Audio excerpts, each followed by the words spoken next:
I was born and raised in Chicago, Illinois. Born in Chicago, Cook County Hospital. Raised in the streets of Illinois, Chicago. It's pretty rough out there. But yeah, that's where I'm from. Who raised you? My mother. Yep. I didn't know my dad, I guess, until the moment I graduated. Well, before I graduated, when I became a freshman in high school, I moved to Minnesota and met my dad. Yeah. Left Chicago. Well, So let's get there. Any siblings in there? Siblings. Yeah. Any siblings or just you? They're in my dad's side of the family. Are just brothers or sisters within your family? I got 2 brothers, 1 sister. I was raised with in Chicago. My dad had kids, so I guess when I moved there, yeah, I had more. You met some I new had people. 3 brothers and 2 sisters. And tell me that about side. the dynamic growing up in Chicago. What was that like? Well, me, my older brother Sean, and my little brother Vernon, we were 3 brothers that stuck together a lot. We were good. Life was great. My rough mom, she went through a lot. Her dad was white, and mom was black. But the thing is he was very kind, and my grandmother, she was racist to blacks. And I was the darkest grandchild. So I got the hard end of that one with her. But yeah. What did you guys do for fun growing up? Growing up, anything we can come up with. I made a light bulb with a jar. I built my first toy robot, moving motor with the car. I built the car with wheels. Used to let that sucker run across the floor. Then, I don't know, I was more into creating and building toys. Once I had the toy, I wanted to see if I could make something out of that. Like take it apart, put it back learn together. Figure it out. Learn it. Figure it out. I wanted to know everything. But I don't know. I was a good school kid. I never was really out there playing hooky, missing classes. I just go to class and enjoying the fact that I was actually getting good grades and was able to have the answer for any question given in school. That was challenging for me. I love challenges. And you said it in 9th grade, you moved to Michigan, you said? Minnesota. Minnesota, excuse me. Yep, St. Paul, Minnesota. Why did you guys move there? It wasn't a you guy thing. It was just me. Oh, okay. Sorry. So my mom sent me to the store. I think I was 15 years old. Went to go get something at the store. I can't remember what it was. And as I was leaving the store, walking out of the door of the store, a gunshot, and it hit the metal little post right beside me. So loud it made my ears ring. And I dug down, looked around, ran home, and my mother said, "You're going to your dad's." She said it, I don't know why. But yeah, she sent me to my dad that week. And you had never talked to your dad or met your dad or anything? Not at all. And I'm sure you were curious. I was curious of who he was. Right. I heard from him on the phone, but I didn't know who he was. All I know was a voice. Anybody could have did that. And so at 15, I can imagine there's a lot of nervousness, excitement, fear, a new place, you're a new person. You tell me. When I first saw my dad, I wasn't happy that I was there, because in his mind, I believe he looked at me as a bad kid being born and raised in Chicago. Just like by default, like. Yeah, you're from Chicago, you going to church. You're staying in the house because I know you get out there and be doing bad things. I say, I don't do bad things. Where is he getting these things from, these thoughts? But I don't know, I guess he didn't know me as much as I was wanting to know him. We didn't know each other. Right. He was a pastor, Okay. and I was just pretty much a all honor school student. All A's all the time. Never had really bad grades. I used to, but that changed at one point in my life where I realized I stopped playing around in class and be a good kid.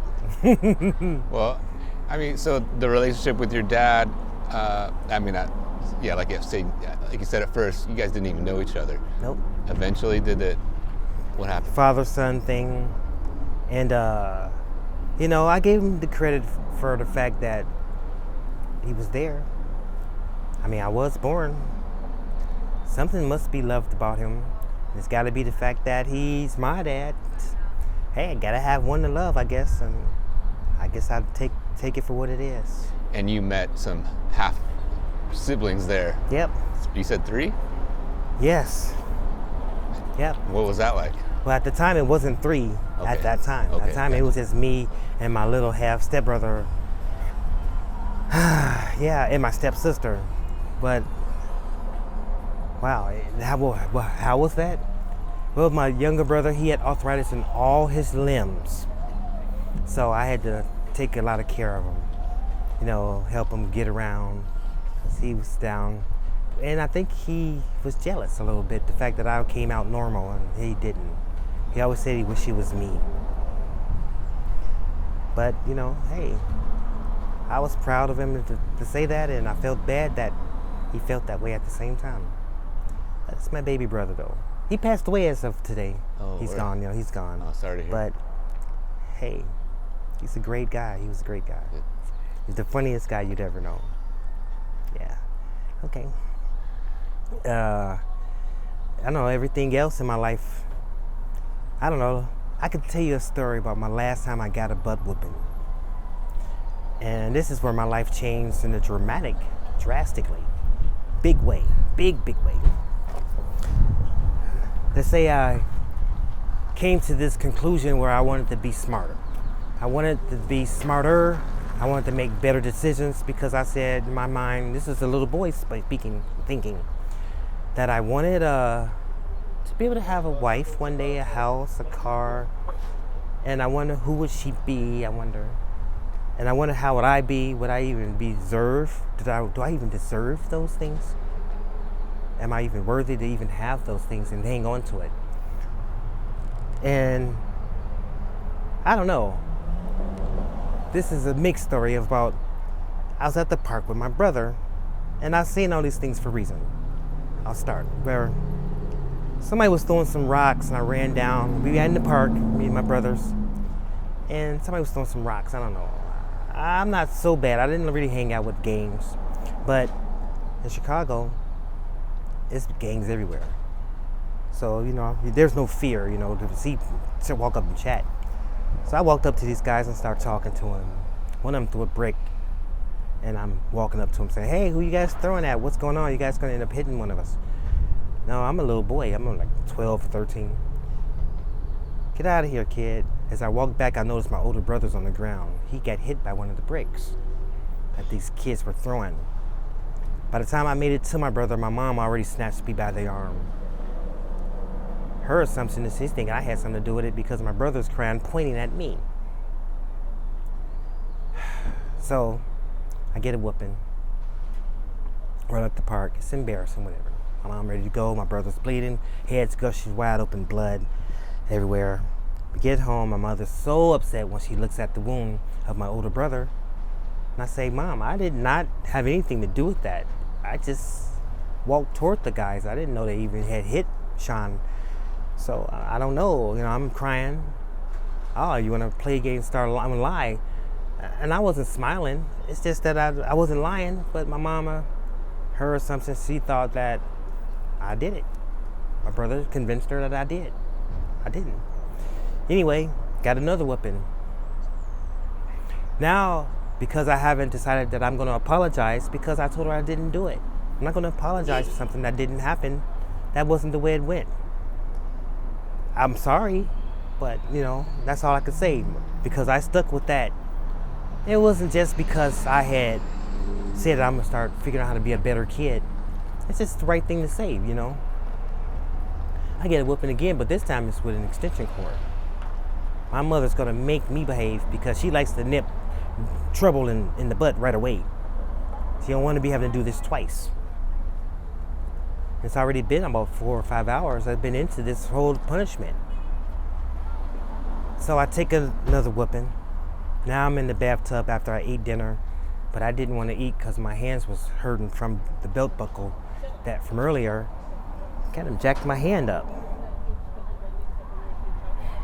So I stand in the corner after dinner, after I have to do dishes, and then I get a whooping again because I still didn't come up with the apology. So I didn't apologize, so I get a whooping and told that I'll get a whooping every hour until I tell him what she wants to hear. So, I don't know. Anyway, I had was told to stand in the corner. My mama was tired, I guess. She called my uncle. Had my uncle come and give me a whooping because she was too tired. I guess my mom explained to her brother what happened and looked at Sean, and my uncle gave me a whooping. It was hard, but I was already numbed at this point. Throughout that night, my mom gave me a whooping again because she thought that either something's wrong with me not saying them what she's wanting me to say, or I think I'm gonna get away with it easily. She finally let me go to sleep, probably around 3 a.m. They're smoking, they're getting high and drunk. I get a whooping, wake up to a whooping. Are you ready to tell the truth? Is your memory back yet? When I got out of bed, the markings in the bed showed how bad my markings was on my back because of the blood over each whelp. So they were all over my arms, my back, my butt, my legs, face, forehead. That I couldn't understand, why would she do this? Does she really not want her kid to be bad? Especially to hurt her brother. She really means that. And I understand. So I look at my mom where I want her to understand that I understand her, and I respect that. I wouldn't want my brothers doing that to another brother. I understand her anger. So how do I keep taking a whooping without being able to say I'm sorry and lying? You know what hurts the most? Is the fact that I'm not gonna lie again because of something the week prior to that I came up. I had woke up to my uncle's and watching sports channels. It was hunting. Well, when I looked and saw this deer get shot, and it raised its head up and looked around, and it started walking slower and slower until it collapsed.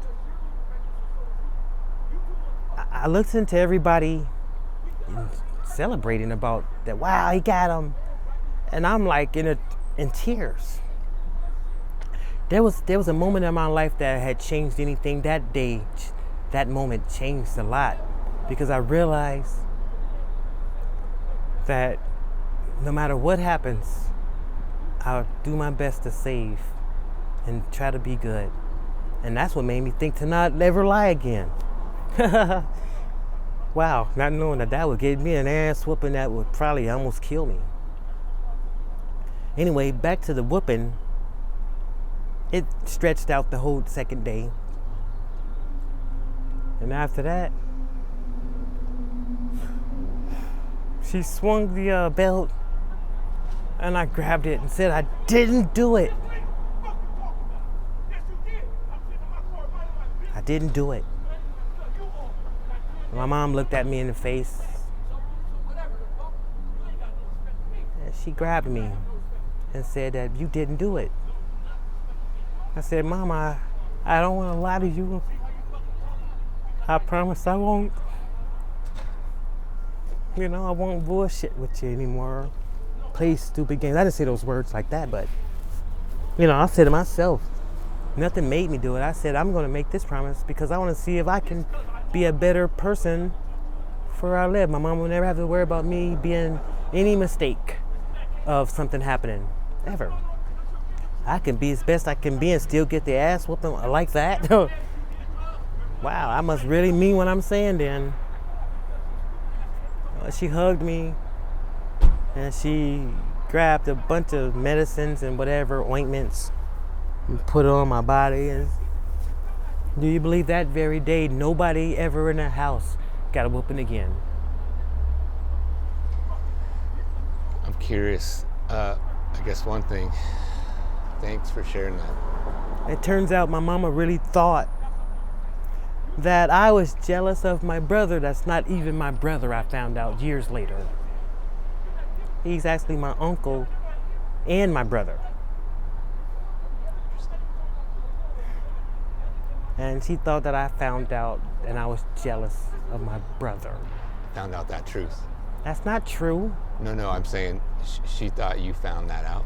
She thought I never knew that until way after my mom Right. passed away. Right. Oh, gotcha. And it made me think about why I took such a horrific whooping. Because she didn't want me to, I don't know. But I'm trying to put it together still. But I know that she really do love me. And my older brother, I didn't know the things he was going through by knowing that himself. He died of AIDS. So he was going through other things. Yeah. So everything that happened, I think happens for a reason. And what changed my life was that moment. But what changed my life even greater and made me, this has to stick. As I found out about my mother, my grandfather, my grandmother, and my older brother, you know, the way it went. First, my grandfather died. The man that caused that particular ordeal, that was his father, my brother, and his granddaddy, I guess. He passed first. And then my older brother, Sean, passed. He had AIDS. Wow. He was found on his hands and knees in a prayer position, not a single clothing on, and just one flat mattress laying on the ground, on the floor, in the house, a big house with nothing, nowhere in the walls. Everything was clean to a T. So he prayed his death. The more I think about that, the more I realize how strong my older brother really, really was mentally. I don't know if I could do that. Could sit there and wait it out. Hunger. They found him. They picked him up in pieces. That's how far gone he had passed. He was there a long time. My older brother, my mom passed away next after that, after my older brother. And then, do you believe to this very day, it's been over 25 years, my grandmother passed away. Before she passed, she told me how much she loved me, and I was the only one she really loved. It seemed like before she passed. But I was the only one she never seen when I was a kid. She never would talk to me. She treated me like I was different because I was dark-skinned. And do you believe the only 4 that's passed that I know of in my whole large mother's side, there's 13. On my father's side, there's 12 kids that they had. They're the only ones that has passed. And that's the whole scenario on that part. Just that alone is just a fraction of the trouble that I have to endure mentally. I don't know why I'm sharing that. I think that it's important to get it off my chest. I don't wipe those tears away. I probably have to see him again, I guess, soon, someday, but I don't mind it. That's okay, and thank you for sharing that. You know, I think it's like you said, it came up and you're sharing it. Let's let that be. Yeah. Yeah. Sorry, I get a little emotional about that. No, I think about everything that happened, and more I realize when I look at my parents, my mother's eyes, and I saw how her faces that I can see today and I can read. I'm remembering her faces that I've seen that I should have been able to read that. Because I can read them today, but I wish I knew had that skill then. I'd have gave her more hugs. Yeah. It sounds like grief. Well, it's a good thing because she stayed strong. We ate every day. This would be too much in one day. Well, Derrick, I'm curious. Let's see. So, at some point, you left and came to where? Seattle, straight to Seattle, or? Well, I left after I graduated from high school in '89. By '91, I had moved to Seattle, Washington. Okay. And why Seattle? Because my dad was there. He had remarried, and he had a really big house, and it was in the private land area. And hey, he was married to Miss Peggy Mason, a Mason family member of a big construction company. So I don't know. I was happy for him, whatever. But we had been separated because Minnesota. By the time I graduated, I had my own place. Okay, gotcha. But yeah, so yeah, I went from Chicago as a little boy. My mom decided that I was special to be moved away. And I moved away, finished school in Minnesota, left Minnesota, went straight to Seattle. And what did you do when you got here? When I got to Seattle? Yeah. I was a barber. I started as a barber. I did barber, cutting hair for like 7 years. Barbershop, and I loved that place. There's no place like Seattle. And after I did that, I worked at Jiffy Lube. I loved working on cars.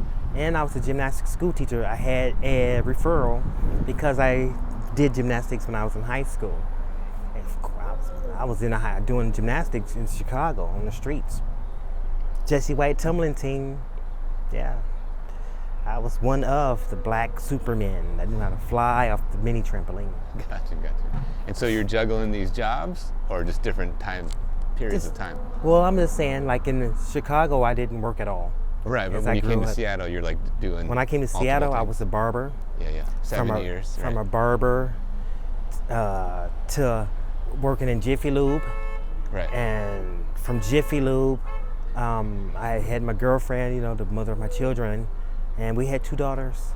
And I had to take them someplace to have fun, so I took them to this gymnastics little place in Lake City area. And I was teaching them what I did when I was a kid. And one of the coaches said, how do I teach my kids these things? These kids here can't do that. And they're all here on class, and my kids are way ahead of them. Yeah. So they hired me. I had a referral from Minnesota, from my high school coach. And here I am. Became a gymnastics school teacher in Seattle, Washington, at Seattle Gymnastics Academy. Right. And so you're living with your partner, or I don't know if you with your daughters? Oh yeah. All together as a family? Yes, all together as a family. The mother of my kids, she had made a mistake where she was kind of jealous of somebody I knew, and I ended up going to jail because she just wanted to tell on me. Like, I'm gonna tell on you. Me wanting to be a successful parent, I did sell drugs at that time. So that was like part of. Well, I was working as well, right. But I had the girlfriend to satisfy, and then all the bills, and then my first daughter was born. I wanted her to have juices and whatever she needed to have a great pregnancy. So, I had a lot of work to do before my kids were born. I had to have things that I wanted to have for them. I wasn't ready, and ignorant as I was, stubborn as ever, I've known I promised promises, but I wasn't hurting nobody. They were hurting themselves. Hey. Well, okay, fine, I'll take blame. I've already been in and out of prison.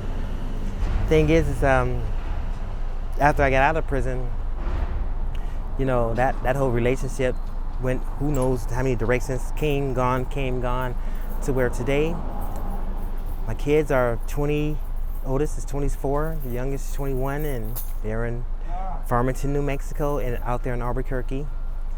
And I'm here in Seattle where they were born, and I love them to death. After I finished Seattle Gymnastics Academy as a gymnast, I did a little hair cutting here and there and stayed at Jiffy Lube as a second job. Got injured at work. Found a high school girlfriend. The day, by the time I was injured at work, she robbed the house that we were living at. So I turn around and end up now in this homeless cycle. Well, let's talk about that transition a little bit, if you're open, Derrick. So you're living in this house, and then you're not living in this house. Well, what happened? Wow. You ever been a single person and you see somebody on Facebook and you realize it was a high school love? The one you lost your virginity with. Wow. But that's a call I must make at least, or a message I must leave behind. Well, I did that, and I can't remember the year it was. So we spent 6 years together total, me and that girl. I was in what place? Atlanta, Georgia, and I was on my way back to Minnesota, where she was at. And we ended up seeing each other and stayed together for 6 years. 3 of them was in Minnesota, where I went, and she wanted to go back home to Wichita, Kansas. So when I drove there to get her, we got a house together. Nice. She had an apartment. She didn't even have a TV. She got an apartment. We got our stuff out of there, and here we go. Decided to date each other. Stayed in Minnesota for like 2.5 years until we was prepared to leave. I didn't know that, she'd been to Wichita, Kansas, a lot. All I knew was that she was wishing she'd go back home to her parents. We got together and went back. Yep. Am I too close? Yeah. So yeah, I helped her get back to Wichita, Kansas, back home. And I was a place that we dreamed of doing when we were kids. So maybe I'm following my old roots of something that I promised myself. Which isn't a problem with me. I trust her. At least I think I should, right? Well, by the time we got to Wichita, the day we touched down, her whole personality changed. So I dealt with that for another 1.5 years. So you saw another side that you had not seen. Yeah, which is understandable. I mean, maybe something's in the air on her. Something in the air. Uh-oh. Speaking of. Yeah, you need something to cover that thing. Uh-oh. It's all right. Is that rain too bad? You need a jacket cover. It's all right. It'll pass, I think. Keep going? Let's take a break. Yeah, I started to see a different side of her that I didn't understand at all. As a matter of fact, I couldn't relate to it because things changed to where at the morning times when we woke up in the same bed, she didn't want nobody speaking. No talking, no speaking. Not until after she gets back from work. And she couldn't drive. She didn't have a license. She didn't even have credit to get the house that I had to get. Matter of fact, she didn't even have money to even put down. By the time we got into this house, she wanted to go to the gym all the time. She didn't want to do too much. Bought her a ring. She didn't want to put it on. I don't know. I've got the TV. I don't know. I just did all the things that I would do if I'd met a woman, the right things, just to see if I could even accomplish that. Not necessarily, I guess that's the bad part. It wasn't necessarily just for her. It was for me too, to see if I'm even capable of doing. Well, it sounds like it was for both of you. Yeah, it was. I guess those were my intentions. I mean, if it's bought, it's for the house. I guess that was my intention. But for her, I guess it wasn't turning out like that. Her intentions was me to accumulate as much as she can accumulate out of me that I'm sharing. And one day I came home, everything was gone. Yeah. I've never seen her again. I was in Wichita, Kansas. You never saw her again? Nope. Had a house, bought her a dog. That was the last thing I had bought her. Nice dog. Dog was gone too? And so you come back to an empty house, and what do? Well, I talked with the landlord, and she told me how she tried to take the deposit money and everything, but she couldn't get that. And nothing was in her name. It was all in my name. So I ended up getting none of it because the circumstance led me into just paying rent and back pay, because that was the same day the injury began from work. Gotcha. So not only lost her, I had to open up into doctor's appointments, to No compensation, no wage loss, lost wages or no Social Security, nothing worked. And ended up losing the house to an apartment with the same landlord. But thank God and goodness I had paid rent for like months in advance. Almost 6 months in advance because I had money like that at that time. So that depleted and gone. 2 years of court, back and forth with the lawyers about my arm. Nothing happened and nothing happened till nothing happened. So with nothing happening, nothing's happening living here. I can't live this apartment. I lost that. Let's take another break. Lose it all. Rain break. Yep.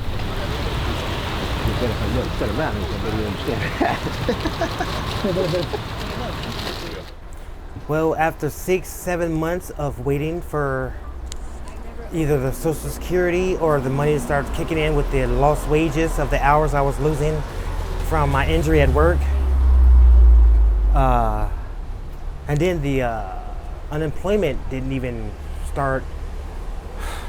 Then the lawyer decided to quit. She had to evict me. So I never got a check that I was expected. The little money that I did get, I gave it to her because it was only $7,000, and I was up to who knows how much I owed her. Yeah, from the back rent. So I left there, still owed her $2,000. So what was I saying? So you got evicted and went where? So this is what I was told. I called my lawyer. Hey, so I'm gonna have to be out of here in 3 days.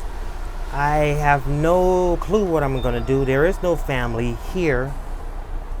I'm here alone. I'm gonna have to end up going on the street. Well, you gotta hang in there, buddy. Do what you can, man. Be strong. I feel for you. Somebody I hired from the day I was injured. Injured for what? Almost a year or so, or 5 to 6 months before I got evicted out of the house. She quit. I had to get a second lawyer just to cash out the $7,000. So I don't know. Maybe she just couldn't do nothing, or I don't know. I'm sitting in taxis, and even the cab driver telling me I'm on Social Security. How come you couldn't just get that? You know, they're working and they're on it. Me, I was told to not work, do this and not do that. Go into the street. And on the streets, my life changed even greater. It changed even greater. I realized how the system have people out here dying just to stay warm. I started feeding people all the money I can come up with, giving them $1, 50 cents, whatever they ask. I would try to at least accommodate that. I started off giving away all the food I'd have. I'd buy a bunch of food and put it in my backpack, have a big one, and just give somebody something. And I made it to where being outside, I wanted to be outside to make sure I can at least be somewhere close to somebody that needs something. Because I don't know, if we don't do this to help each other, then what do we got? Because I don't see nobody else but us. So let's talk about your current situation. Where are you at now? Well, I finally left Wichita, and Wichita's life that I lived there was a story. But for me to get here, I had to be somebody to get this far. So the state paid for me a ticket to come back home in Seattle. And I'm here. They paid for my ticket, paid for 3 days on the bus, and it said as long as I don't be directly homeless getting here, they would love to help pay for a ticket. How long ago was this? This was almost a week now. Oh, you just got here. I just got back. Whoa. I was gone for almost 12 years. Just got back. Yep. I understand. Yes. And hey. Change it back to a personal. Yep. So I'm not necessarily homeless as we speak, but I have a room. Where at? Where are you staying? At the Gateway down here on 133rd. And that's a shelter? Shelter, yes. It's better than most because they don't have certain shelters like in Wichita. They have shelters, but they ain't like this place. I mean, it's actual little room. You can furnish it and things like that. You ain't got to carry your stuff over on your back or haul it around all day long. And you don't have to leave first thing in the morning and be like just a pile up outside because they're hauling hauling all the cattle out to the yard to eat some chow. So you can leave your stuff there and know your bed's still It's going to be actually, there. yep. Gotcha. But we were talking earlier, and you were talking about trying to fix your vape. Yeah, I was trying to fix my vape, and I don't know. It was clogged, and the back end of it, I blew into it, and smoke came out. I was trying to clear it, so I blew it hard, and a lot of smoke came out of it, just to clear it. The alarm went off in the room, and I guess there's a rule. So here I am outside of a place to stay for 2 days because of that. And so last night, where'd you sleep? Or did you sleep? I guess I didn't sleep, but I closed my eyes for a few minutes. It wasn't long enough. Around 3 in the morning, I managed to go back to the place where I'm supposed to be staying, the shelter. They opened the door and said I could sit on the couch down at the lobby. And tonight? I have no idea what I'm doing. I usually just play it by ear. I just play it by ear. And if there's a will, I know there's always a way because I just know it is. I just feel it. I don't worry about it. I know it'll work. And it always does. Derrick, tell me about Aurora Commons. How did you find out about this place? Well, what's funny is, for some reason, when I used to live here years ago, I used to drive past here and always wonder what it was. And when I came back and stopped here to go to where I was going to be staying at the first day I got in town, I had a friend who let me stay there. I passed here and I seen the line. Something made me see it and stepped in that line and asked if this must be a food bank. Well, it was even better. It was going to be a place to a found shelter and a home to stay. So I'm on the housing list and I'm not outside on a regular basis. No, I'm not saying about tonight, maybe I am. Stupid vape. But Commons was a blessing, a place I had to pass. What else do you get here? The food's good. Every day it's a hot meal. What is that, 4 days a week, Monday through Thursday? Shower, clothes, hygiene, all the essentials a homeless person would love to have. And I definitely know they would need it. Some of them might disagree. But hey, it works for me and it's doing all the right things. It's doing even greater than what Wichita has never done in the past 6-7 years I've been there. I've got most done in 5 days total. Already a place to rest my head, clothes on my back, my stomach's full. Oh, it even has better coffee than Wichita. One last question another cup of that. One last question before we wrap up. Derrick, is there anything you'd want to say to the people of Seattle?